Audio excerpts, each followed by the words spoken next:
In today's world, women are playing major roles in all aspects of secular life, including government, science, medicine, law, arts, humanities, education, and business.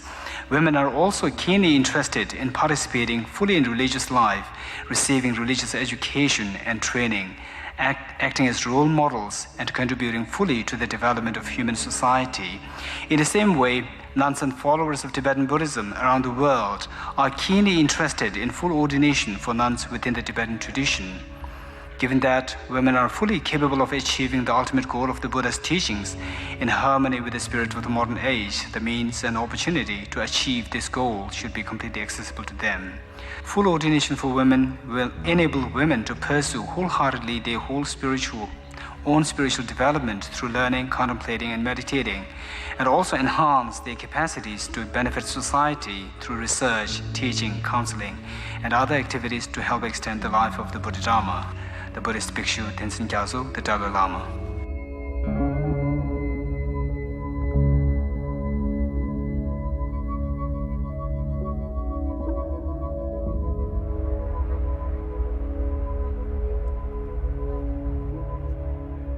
In 2007, a conference on gender equality in Buddhism took place in Hamburg. Experts from Asia, Europe, and the United States met to discuss their research on this topic with an audience of monastics and laypeople. Under the patronage of His Holiness the Dalai Lama, the different traditions presented their views.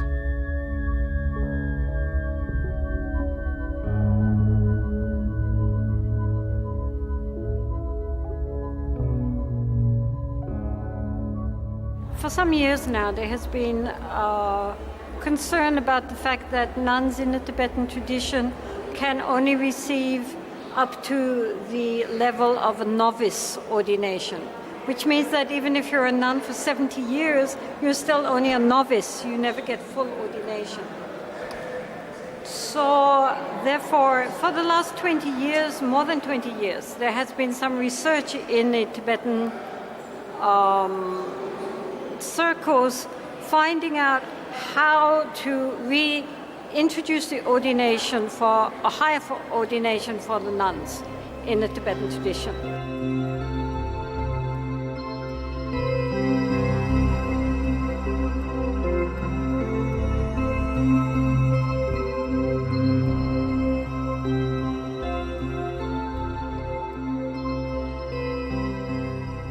I think in theory, most world's religions promise equality to women, but they don't always deliver.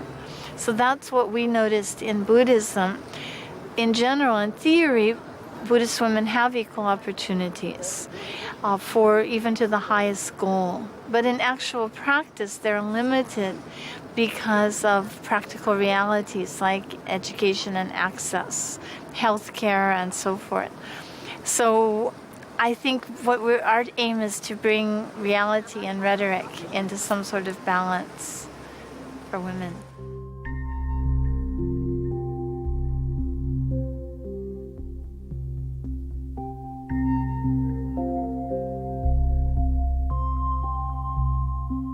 Of course, Buddhism has been developed in a patriarchal society, but it seems easier to overcome these hindrances. And what was never possible in Christianity, to refer to the founder, Jesus, he was only along with men in powerful position, but women were aside.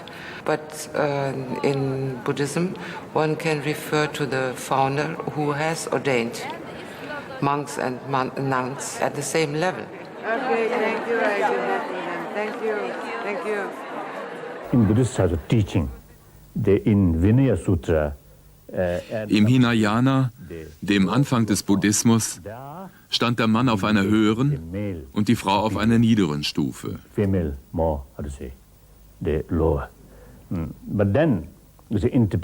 Aber im tibetischen Buddhismus des Mahayana oder Vajrayana sind Mann und Frau nicht nur gleichgestellt, sondern es wird besonderer Wert auf den Respekt gelegt, den der Mann der Frau entgegenzubringen hat.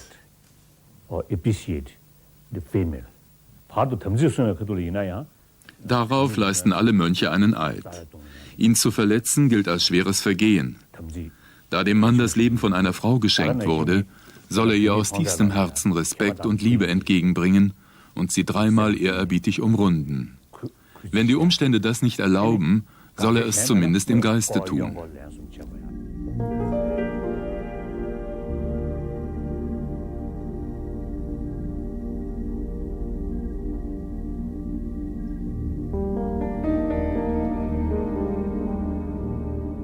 About this ordination, why is it not possible in many of the Theravada countries? In my country, yes, part of it is because of the culture. We never had it. So why do we need it? That kind of thing, you know. But if you are true to the spirit of Buddhism, we must respect the Buddha. The Buddha was the first one who established the Fourfold Buddhists. And he was the one who gave ordination to women. So we have to have that understanding. We have to understand about our responsibility to bring about the complete Fourfold Buddhist.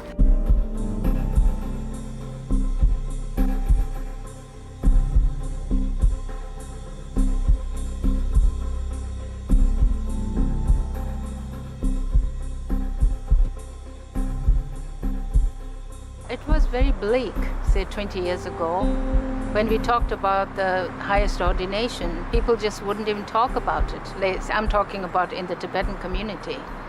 But over the last 20 years, with the grace of His Holiness and his kindness to suggest the Department of Religion to do a research on this, because he felt that the women should really have the highest ordination.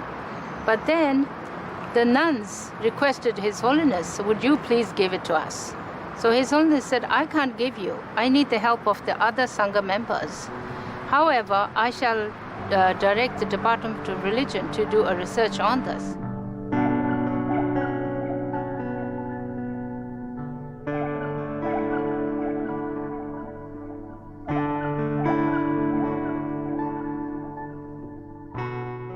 Im September 2005 gab es ja in Zürich diese erste europäische Konferenz über den tibetischen Buddhismus in Zürich im Anschluss an die Unterweisung seiner Heiligkeit des Dalai Lama.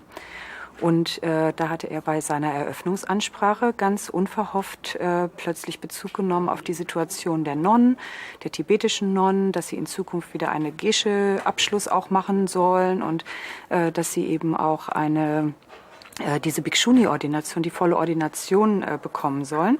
Und dann sagte er also, er fände es gut, wenn jetzt mal die westlichen Nonnen das in die Hand nehmen würden. I prefer Western Buddhist Anila. I feel if you carry this work, maybe more effective. You need some money. So naturally, all our bhikshunis, you see, they not very rich. So certainly, I would like to give you some sort of donation from my royalty survey. Und ich war dann nun gerade eine der, eigentlich die einzige Frau auf dem Podium und unter den Sprechern dort. Und dann erkannte mich, weil ich mich schon lange um diese beiden Themen bemühe. Und dann schaute er plötzlich zu mir rüber und sagte, ja, und ich weiß ja, dass ihr eben kein Geld habt und ich werde da selber eine Spende machen. Und das waren dann nachher 50.000 Franken, die seine Heiligkeit dafür spenden wollte. I think the goal of receiving the highest ordination should not be so short-sighted as just for gender equality. It should be more than that. It should be to inspire the nuns so that they will be inspired to be good nuns, and so that will promote compassion, altruism in the individual nuns, which then they can use it for the service of the humanity. When you talk about humanity, both men and women are there. So the differentiation doesn't just arise in this one. I mean, there are other areas where we have to work on it. I'm very much in working for areas where it's not equal for women. But this is a very precious subject. We should not mix it up like that, So when the ordination is possible, everything else is just immaterial.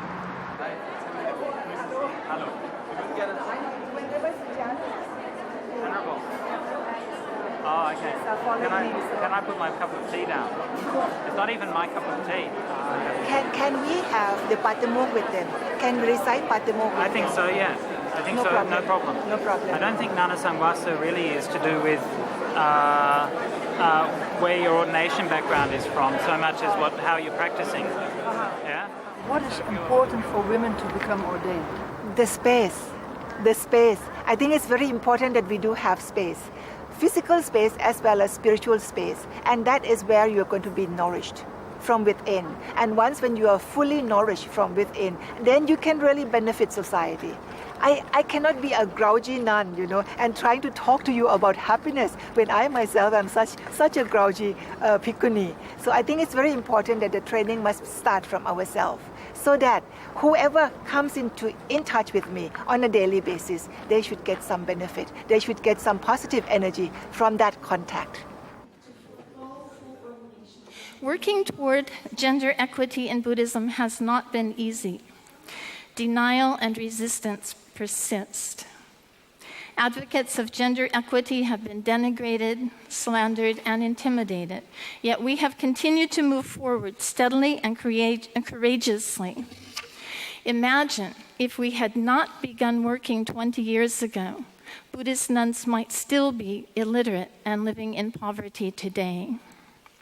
Yet even today, when the value of women's rights is taken for granted in most of the world, I was warned not to raise the topic at this conference because it might offend the monks. The term human rights is used to denote that human beings possess certain fundamental rights and freedoms. Religious rights and freedoms are generally considered to be the most basic of all human rights. To practice Dharma freely, human beings, whether female or male, need access to the same opportunities to learn and practice their religious beliefs and pursue their religious goals. Opening up opportunities for ordination for Buddhist women is symbolically important because it signals that women can gain the highest goal in the spiritual realm through spiritual cultivation. In Buddhist societies, the monastics are something of a social ideal. These are people's cultural heroes, right? But that's something that women haven't always had access to. If you look at a lot of the cultural heroes, like beginning from the Buddha himself, and Milarepa and Nagarjuna and all of these people, great stories, great role models. But where are the women? So if women have equal opportunities to join monasteries and study and practice on a par with men, there's no doubt in my mind that women teachers and cultural heroes of the same caliber will also emerge. So not that it's necessarily a goal, I think it will just happen automatically. But if women don't have those opportunities, it's going to be very difficult for them to really play a full role, the maximum role, the optimal role that they could play in the life of human society.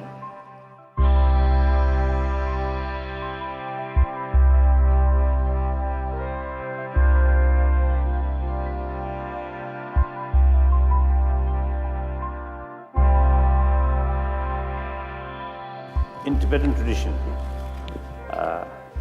I think more than 600-700 years, there's some women reincarnation, female reincarnation there. So like something Dorje Phangmo, I think they one of the oldest reincarnation institution, so that's the women. How many generations, I don't know, but at least maybe 14, 15, I don't know. As early as 69, I publicly made clear whether Dalai Lama institution should continue or not up to Tibetan people. So should Tibetan people want to keep this institution, then also the Tibetan want to carry the successor, the ancient way, traditional way choose reincarnation. Then, theoretically speaking, women Dalai Lama, very possible. And sometimes I jokingly telling people that women Dalai Lama must be very beautiful Dalai Lama, very beautiful female, more attraction. You know, people always brand me as a feminist. I said, if I'm a feminist, the first person who actually turned me into Buddhism is the Buddha, because the Buddha was the very first one. Through the study of the history of religion, he is the very first religious leader who came out very clearly to say that women can be enlightened. Women do have spiritual potentiality to be enlightened, just like the men. There was no religious leader before his time who was so clear. So that is a message for us, feminists, you know. So with that message, we take it in our heart so that we follow his footsteps and we do the best we can. I will tell you something I thought very impressive to me. The story of the Buddha's wife, Yasodhara. You cannot imagine that there is at least one person who said no to the Buddha. The Buddha's life story always focused on him. When Prince Siddhartha was 29, he was philosophizing. You know, he was thinking about life. He was thinking about birth.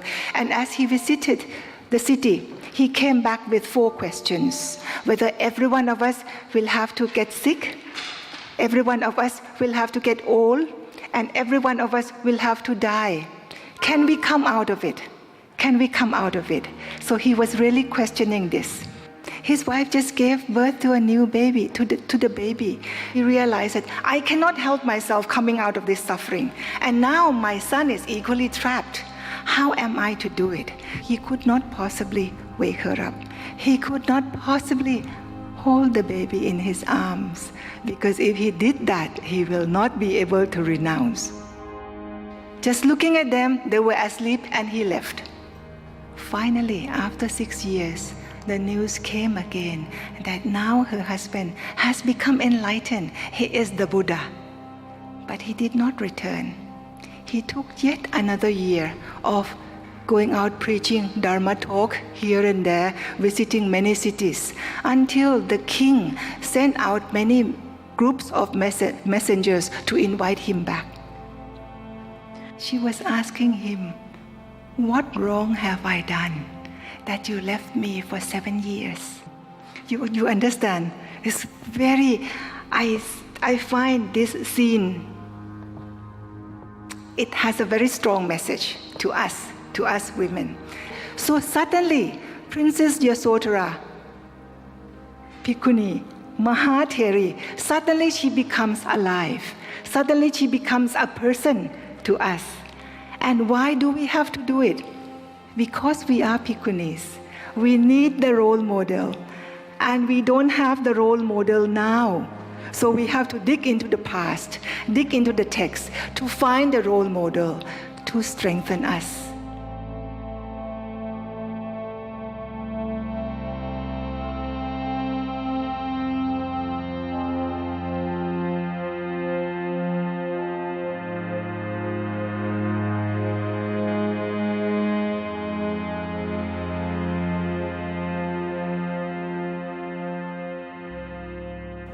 As far as I remember, his aunt and stepmother, she was alone with all the women living in the palace when Buddha went out as a mendicant. And she asked him what to do with us women here. You are living this kind of life, and we are serious about it. And then he gave her several extra precepts, and then while ordaining her, all the others could also be ordained, and then by the time being, other women also became nuns, and there are some who had been very highly developed in this course, like those in Vinaya, in the discipline, and also those who had been real teachers, and Buddha approved them as a teacher of the Dharma, and also those women who were just kind-hearted and had some difficulties in their lives, and they found peace by the teaching of the Buddha. Sometimes there is sort of emphasis on, the male importance. Generally speaking, Buddhism, at the time of Buddha himself, in Vinaya, the highest vow is bhikshu vow. For that, Buddha give equal to male and female. So bhikshu vows, the bhikshuni vows, so Buddha himself made the same right. Ich erinnere mich, dass ich vor vielen Jahren mal ein tibetisches Papier gesehen habe, das von einem Ministerium der tibetischen Exilregierung rumgeschickt wurde in kleinem Kreise. Und es geriet mir zufällig in die Hand. Und das fing an mit so einem Satz, der sagte, dass eigentlich das ganze Problem der Diskriminierung von Frauen von den Religionen käme. Und da habe ich mich wirklich gefragt, ist das eigentlich ein Forschungstatbestand? Ich habe nie Zeit gehabt, dem intensiver nachzugehen. Aber es hat mich zumindest kritisch gemacht oder kritischer in diesem Punkt, das zu beleuchten. Und ich denke, also ich bewege mich auch viel immer wieder im interreligiösen Dialog. Und wenn ich also mit Menschen spreche, die auch die entsprechenden Religionen wirklich sehr intensiv studiert habe, und gerade mit Frauen auch spreche, die sehr gebildet sind in diesen Religionen, dann ist es eigentlich so, dass sie immer wieder sehr glaubhaft nachweisen können, dass diese Diskriminierung nicht Bestandteil ihres Kanons ist, ja. Also es gibt dann manchmal so einzelne Stellen, wo man sagen könnte, sind die nicht doch frauenfeindlich, aber da kann man eigentlich immer, wenn man das erforscht, sehen, dass das eigentlich immer so Gegebenheiten aus der Gesellschaft sind, die auch schon in der Zeit, bevor es diese Religion gab, üblich waren und dass man das eigentlich nur so übernommen hat. Also zum Beispiel, wie verhält sich eine gute Ehefrau oder was macht eine gute Frau aus oder so. Und da hat man dann natürlich immer in den Worten gesprochen, wie man damals in der Gesellschaft gedacht hat und auch die Frauen eben zu der Zeit gedacht haben. Und also ich denke, gerade beim Buddhismus ist es so klar, dass der Buddha eben wirklich eben zu seinen Lebzeiten diesen buddhistischen Nonnenorden auch selber ins Leben gerufen hat. Das war revolutionär. Ich meine, sein Zeitgenosse, der Mahaviharin, der die Jainas begründet hat, der hat es auch gemacht. Es gab auch bei ihnen einen berühmten Nonnenorden, aber das war ungefähr zur gleichen Zeit und davor hat es das nie gegeben. Es war eine vedisch-brahmanische Gesellschaft und da hat man gemeint, dass wenn Frauen irgendwelche sakralen Handlungen durchführen, dass dann eine Entweihung stattfinden würde, ja. Part of it is culture, part of it is also because of the historical setup. In 1928, in my country, there was a case of a politician who got his own daughters ordained. But he was criticizing the Sangha, criticizing the church very strongly. So the Sangha actually put the women, the daughters, in prison. And then they sent out, the Sangharaja, the Supreme Patriarch, set out the orders. All Thai monks are not to give ordination to women. So that become a stigma, that still remain up till present. You know, so Thai monks are afraid to go against this order. But my question is, first of all, we are Buddhist. We have to respect the Buddha's teaching. Before we are Theravada, we are Buddhist. Like in Christianity, you know, before you are Catholic, before you are Protestant, you must be Christians. You must follow Christ. Not focusing on Catholic or focusing too much on Protestant and completely forget about being Christians. So this is my point. First of all, we have to be Buddhist before we are Theravada or we are Mahayana or we are Vajrayana. In the Tibetan tradition, nuns have access to novice ordination. That means 10 precepts, and they are considered part of the Sangha, historically. So the nuns shave their heads. They wear the same robes as the monks do. They live just like the novice monks do. And they have, of course, access to public teachings like, well, lay people or monks would have, but they don't have the option of higher education. Historically, it just never happened. Himalayas are very high. The journey to Tibet was very difficult. Somehow, 10 nuns didn't make it to Tibet, and so they don't have the lineage of full ordination there. That's the basic question. How can we establish that ordination? Und dann ist es aber auch so, dass selbst, also seine Heiligkeit der Dalai Lama 1987 bei der Eröffnung der ersten internationalen Sakyadhita-Konferenz in Bodh Gaya darauf hingewiesen hat, dass auch tibetische Nonnen Gebete machen täglich, dass sie als Männer wiedergeboren werden. Und ich war ganz entrüstet darüber und habe eben auch meinen Lehrer damals gefragt, ob das stimmt. Und dann hat er dann also so ein bisschen rumgedruckst und sagte, ja, und das stimmt schon, und das machen die. Und dann haben wir darüber unterhalten und später, immer wenn er solche Stellen gefunden hat, dann hat er mir die dann auch kopiert und hat mir die gegeben und hat gesagt, hier wolltest du ja mal gerne sehen. Dann haben wir uns natürlich auch immer darüber ausgetauscht. Aber ich meine, das zeigt einfach, dass in der tibetischen Gesellschaft es so etwas auch gibt. Für mich, ich würde jetzt mal sagen, im Sinne von dem Professor Samdong Rinpoche, er spricht ja immer über Satyagraha, ja, also das, was er als strukturelle Gewalt bezeichnet, das passiert dort eigentlich in der Gesellschaft, ja, und das ist ganz schwierig aus so einem System, noch dazu, wenn die Frauen dann auch keine Ausbildung bekommen, sich darauf zu beziehen. The Buddha Dharma, basically very flexible. And Buddha Dharma whole concept have to act according to reality. So from that viewpoint, if we use common sense, then there should not be any difficulties. I think I'm 100% sure if Buddha today here, certainly he give us the permission, the bhikshunis. Oh.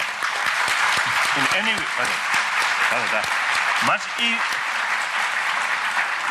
bhikshuni ordination much easier way. That's no doubt. But unfortunately, now no more Buddha here. So I don't know how to. I cannot act as a Buddha.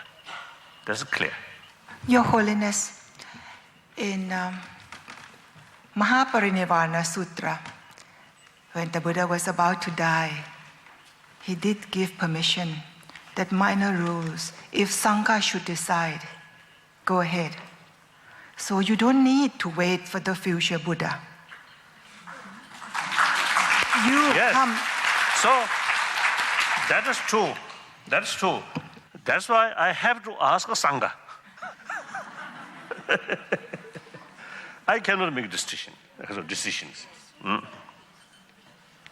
So I wish, you see, these sort of participants here, I think eventually they should come to India. I think we can organize if they are willing to come. Then I think it's very useful with those Tibetans who, in a way, bit narrow-minded, then should discuss with our supporters. I think that's important.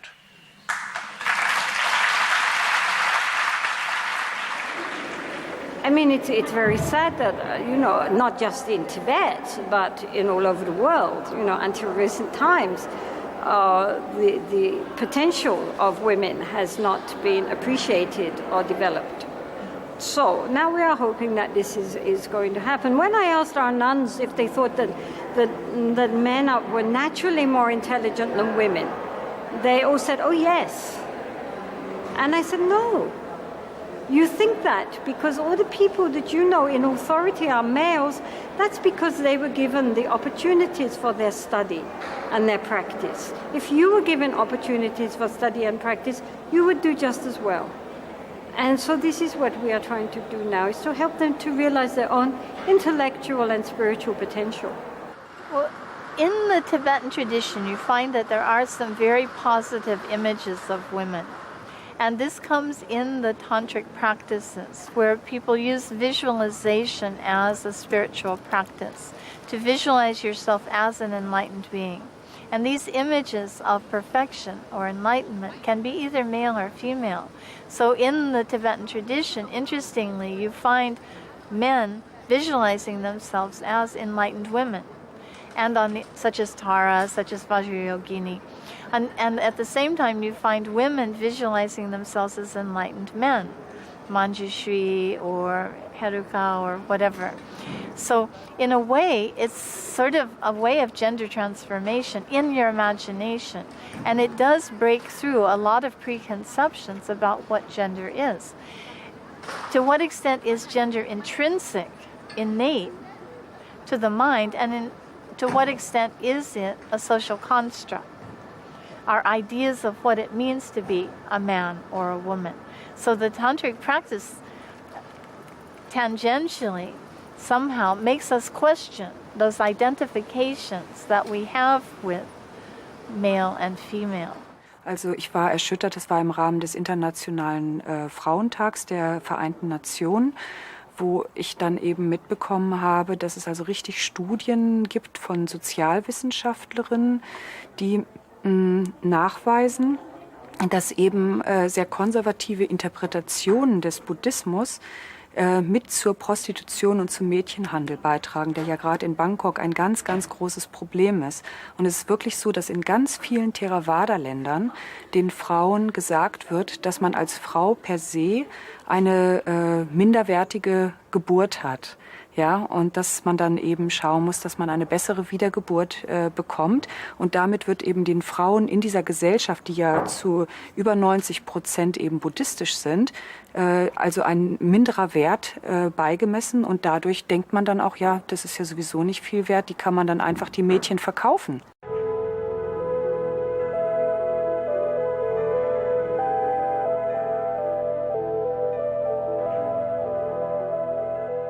In ancient time, I think, member of the whole society, I think very equal. All work is carried by commonly. Then eventually, perhaps in the name of civilization, the power and eventually involved. So at that time, the power mainly based on physical strength. So I think that's why male usually is the physically more sort of, what's the more stronger. So then, because of that, the male become more dominant. So, member in the society, even in the family. At that time, not much concern about human brain. So more physical sort of power there, it become this is the dominant. So at that time, the power much depend on physical strength. Now eventually, the intelligence now become more and more important through education, through awareness. Now on that level, not much differences, women, men, male and female. I think absolutely same.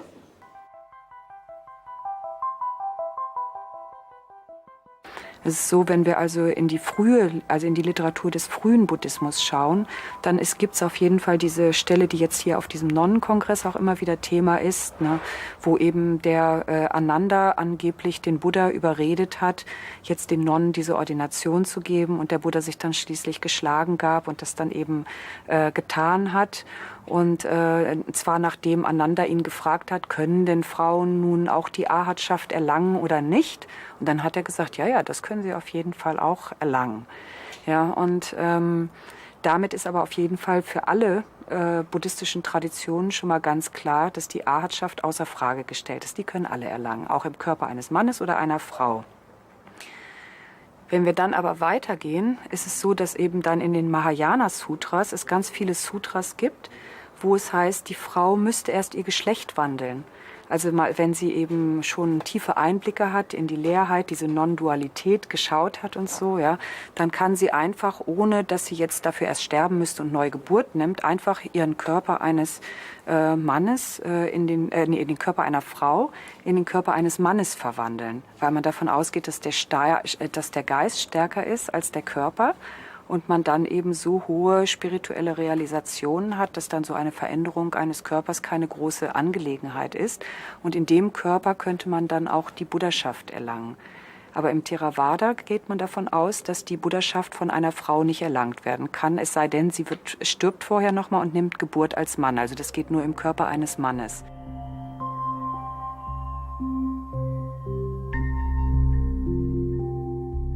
Wenn man dann aber eben in die Tara-Tantra kommt, also Tara ist ja eine wichtige weibliche Gottheit im tibetischen Buddhismus und man liest ihre Geschichte oder ihre Legende, wie man will, dann wird eben erzählt, dass sie eine Prinzessin war und dass Mönche zu ihr gesagt haben, sie hätte so hohe Realisationen und so tiefe Einsichten und wenn sie jetzt Wunschgebete machen würde, dass sie als Mann wiedergeboren wird, dann stände ihrem Weg zur Buddhaschaft nichts mehr im Wege. Und daraufhin soll sie eben gelacht haben und gesagt haben, dass es eben diese Unterschiede von Mann und Frau doch gar nicht gibt, dass das alles nur Konstrukte des eigenen Geistes sind und dass man das nicht braucht. Und dann hat sie ein Gelübde abgelegt, dass sie von jetzt an bis zur Buddhaschaft immer im Körper einer Frau wiederkommen wird und im Körper einer Frau die Buddhaschaft erlangen wird. Und die Tara ist ja eben die Schutzgottheit auch, die mit Atisha nach Tibet gekommen ist, die von allen Tibetern aller Traditionen verehrt wird. Und ich meine, da ist einfach also ganz klar vom Erleuchtungspotenzial der Frauen her, ist es zumindest doch im Vajrayana-Buddhismus, wirklich stehen alle Wege offen. The benefit for lay women having ordained nuns would be definitely they can choose them as teachers. Now, so far it's only possible to be taught and guided by male teachers and I think for some lay women it would be with more sympathy or maybe also their enthusiasm to study or to realize their spiritual path being guided by a woman could be more encouraging, could be more of a role model to choose perhaps the same path or as we know, the language of women and men are different. So maybe an ordained nun might find a more direct talk and language for a lay person to help her to overcome what are hindrances in the path to enlightenment. I think the benefit for lay women is to have role models, to have people who can counsel them with daily problems according to the Dharma, who can help them deal with problems with their children, in their marriages, also guide them in meditation.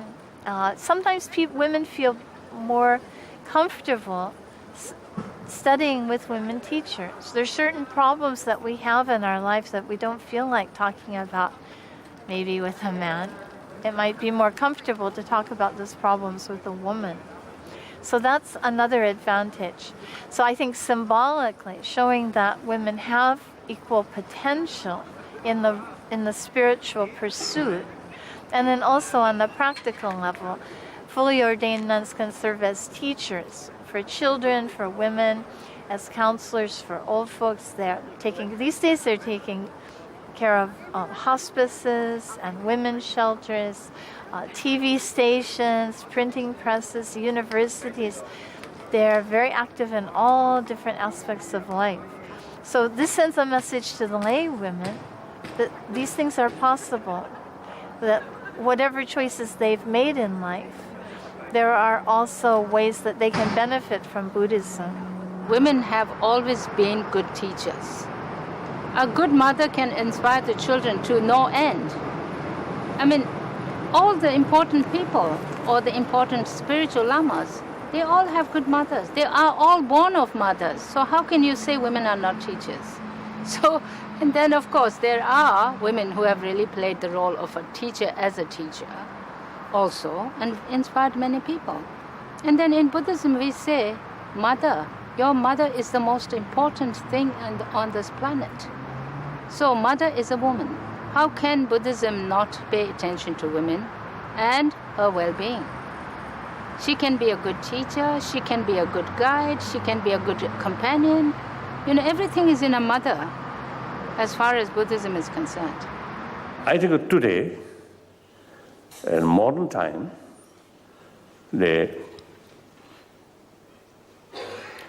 more and more people now begin to realize intelligence, education alone, not sufficient.